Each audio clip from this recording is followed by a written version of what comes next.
In this video, we're going to compare the 5 most common types of place that you can buy an engagement ring, so you can find out which one is right for you. I'm sure by now you've heard of the 4 C's of diamonds, right? Well, at Ringspo, we also have the 5 C's of diamond retailers, and this is how we're going to rate them. The 5 C's are choice, convenience, confidence, cost, and certification. Okay, well, let's start with number 1 on the list, which is buying from a big chain jeweler. Now, I originally started this video with a fair and balanced assessment of the pros and cons of buying from a chain jeweler, the attentiveness of the staff, the after-sales service, etc. But I scrapped all that because there's just one thing that you need to know about chain jewelers. Check this out. On the Zales website, I found a diamond that I would usually be pretty happy to recommend someone. It was a 1 carat round brilliant with G color and BS2 clarity. And on the Zales website, it retailed for $11,773. Now, Zales is a big trusted brand. They would know what a diamond is worth, right? Well, a quick search on one of my recommended retailers and I found the exact same stone. It's the same diamond, and it's being sold for nearly $12,000 on the Zales website. So what would another online retailer be selling it for, do you think? What would a fair price be? $10,000? $9,000? $8,000 would be an absolute steal, right? Well, it can be bought for $6,711 on one of my recommended retailers. It's the exact same stone, so that's a 43% reduction in price, and it's not even like it's on sale or anything. That's just the amount they're selling it for.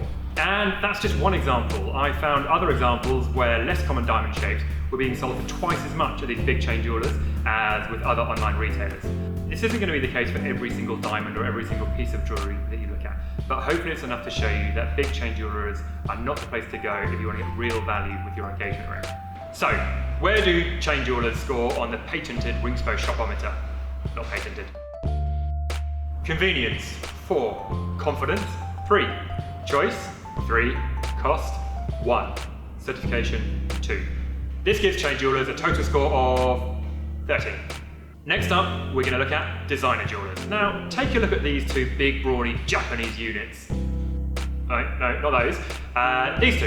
It's a Toyota Land Cruiser and a Lexus GX. Now, both are actually the exact same vehicle under the skin, but the Lexus is considerably more expensive. So, what do you get for that extra expense? Well, you get a nicer dealership experience, and you get that all-important Lexus badge on the front of your car, so everyone knows you bought a Lexus. Now, imagine if when you got your brand new Lexus home, you took the badge off the front of the car and off the back, so that it looked exactly the same as a Toyota Land Cruiser. Would it still be worth the extra expense? Well, buying a designer ring is actually exactly like that.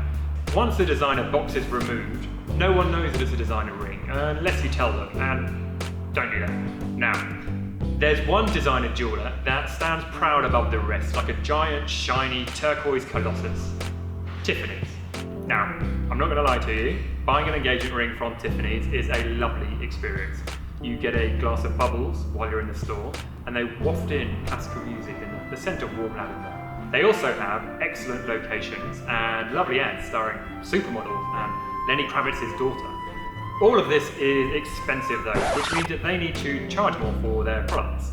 For example, a 1 carat round brilliant ring in the classic Tiffany setting costs $12,900. Compared to a top quality diamond in a platinum setting online would usually cost around $9,000. But you do get the Tiffany's box to keep, right?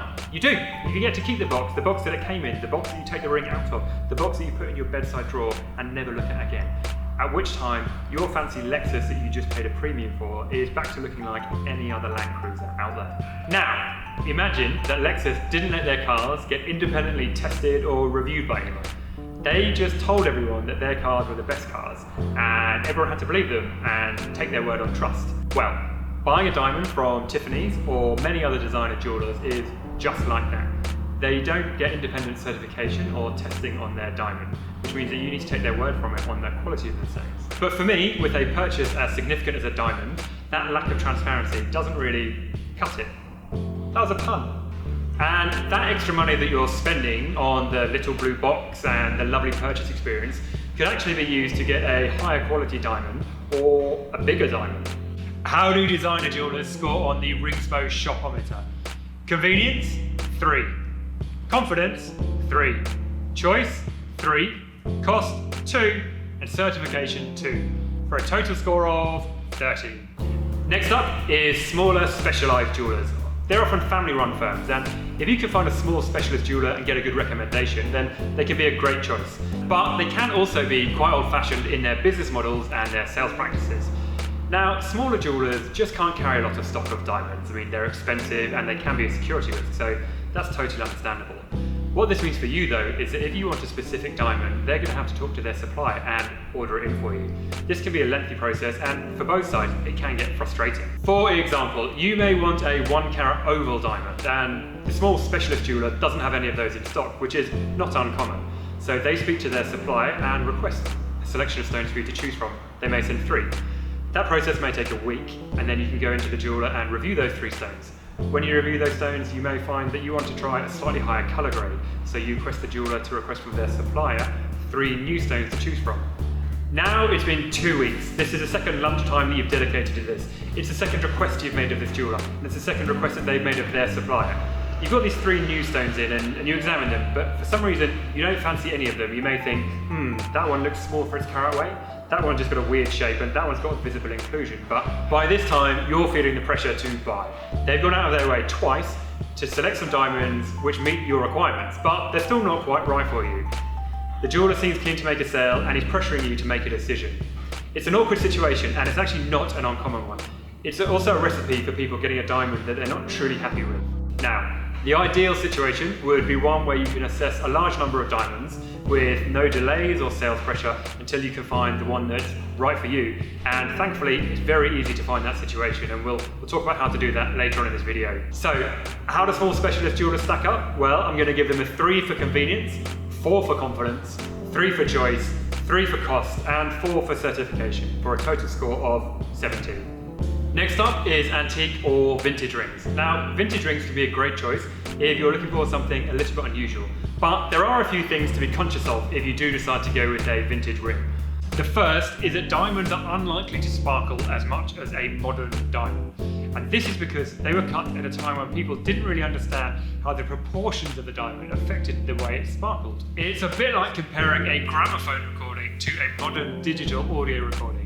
I mean, they did their best with the technology that was available at the time, but it's not really fair to compare the two and expect them to be equal. But vintage rings aren't necessarily all about sparkle.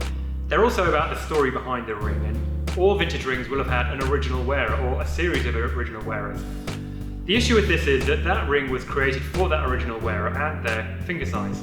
Now, any ring, either vintage or modern, can only be resized up or down a couple of sizes before the ring starts to lose its integrity. And this can be especially true of antique or vintage rings which have had years of wear and tear. What this means is that even if you find your dream vintage ring, you may not be able to make it work because it just can't be made to fit your finger. Lastly, you don't always know what you're getting when it comes to the center stone.